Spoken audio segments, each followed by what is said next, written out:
প্রথমে আপনাদেরকে ধন্যবাদ জানাতে চাই যে আপনারা খুব অল্প সময়ের নোটিসে এখানে উপস্থিত হয়েছেন। তো আপনারা জানেন আমরা গতকালকে একটি গুরুত্বপূর্ণ অভিযান পরিচালনা করেছিলাম।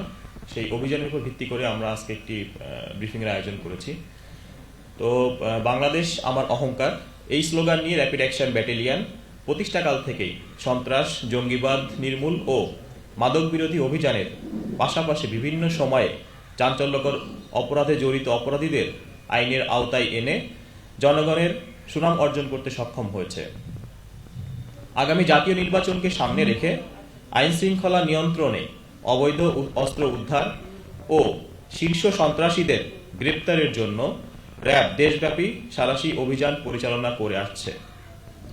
এরই ধারাবাহিকতায় গত 1 জানুয়ারি 2026 তারিখে দিবাগত রাতে র্যাব 4 এর একটি আভিযানিক দল গোপন সংবাদের ভিত্তিতে ঢাকা মহানগরীর শাহ আলী থানাধীন গোরার চটবাড়ি বেড়িবাঁধ এলাকায় অভিযান পরিচালনা করে।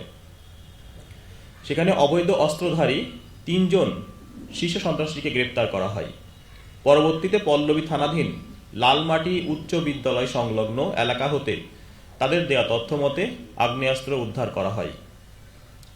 গ্রেপ্তারকৃত আসামিরা হলেন ফাইজুর রহমান মুক্তি ওরফে ডন মুক্তি, শাকির আহমেদ সুমন ওরফে হকি সুমন এবং গোলাম মোস্তফা কামাল বাপ্পি ওরফে শুটার বাপ্পি। উল্লেখ্য যে গত 29 ডিসেম্বর 2025 তারিখে আরেক শীর্ষ সন্ত্রাসী মোহাম্মদ সজীব ইসলাম ওরফে ভাগিনা সজীবকে একটি বিদেশি পিস্তল, একটি ম্যাগাজিন ও 3 রাউন্ড গুলি সহ র্যাব 4 আটক করেছিল।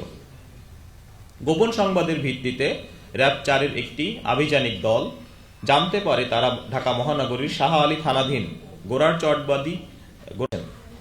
উক্ত সংবাদের ভিত্তিতে র্যাব 4 এর একটি আভিযানিক দল উক্ত স্থানে অভিযান পরিচালনা করে অভিযুক্তদের গ্রেপ্তার করে। অভিযুক্তদের জিজ্ঞাসাবাদে জানা যায় তারা ঢাকা মহানগরীর পল্লবী থানা এলাকায় বসবাস করে এবং তাদের কাছে অবৈধ অস্ত্র রয়েছে। পরবর্তীতে তাদের দেওয়া তথ্যের ভিত্তিতে ঢাকা মহানগরীর পল্লবী থানাধীন লালমাটি উচ্চ বিদ্যালয় সংলগ্ন এলাকা থেকে অভিযান পরিচালনা করা হয় এবং সেখানে তাদের দেওয়া তথ্য মতো তাদের দেখানো এবং তাদের বের করে দেওয়া সাপেক্ষে আমরা একটি বিদেশি পিস্তল, একটি বিদেশি রিভলভার, একটি ম্যাগাজিন এবং 11 রাউন্ড তাজা গুলি লোডেড অবস্থায় উদ্ধার করি। তারা আরও জানায় যে উদ্ধারকৃত অবৈধ অস্ত্র দিয়ে তারা ঢাকা মহানগরীর মিরপুর, পল্লবী, শাহ আলী, রূপনগর সহ আশেপাশের এলাকায় মানুষের ভয়ভীতি প্রদর্শনের মাধ্যমে চাঁদাবাজি সহ নানা ধরনের অপরাধমূলক ও সন্ত্রাসী কার্যক্রম পরিচালনা করে আসছিল। এছাড়াও একই অভিযানে উক্ত আসামিদের সহিত কুখ্যাত মাদক ব্যবসায়ী বাবু ওরফে পিচ্চি বাবুকে ইয়াবা সহ গ্রেপ্তার করা হয়। গ্রেপ্তারকৃত আসামিদের বিরুদ্ধে প্রাথমিক তদন্তে বিভিন্ন থানায় হত্যা, ডাকাতি, চাঁদাবাজি, অস্ত্র ও মাদক সহ একাধিক মামলা রয়েছে বলে জানা যায়। গ্রেপ্তারকৃত আসামিদের বিরুদ্ধে আইনানুগ ব্যবস্থা গ্রহণের নিমিত্তে তাদেরকে থানাতে হস্তান্তর করা হয়েছে। ধন্যবাদ।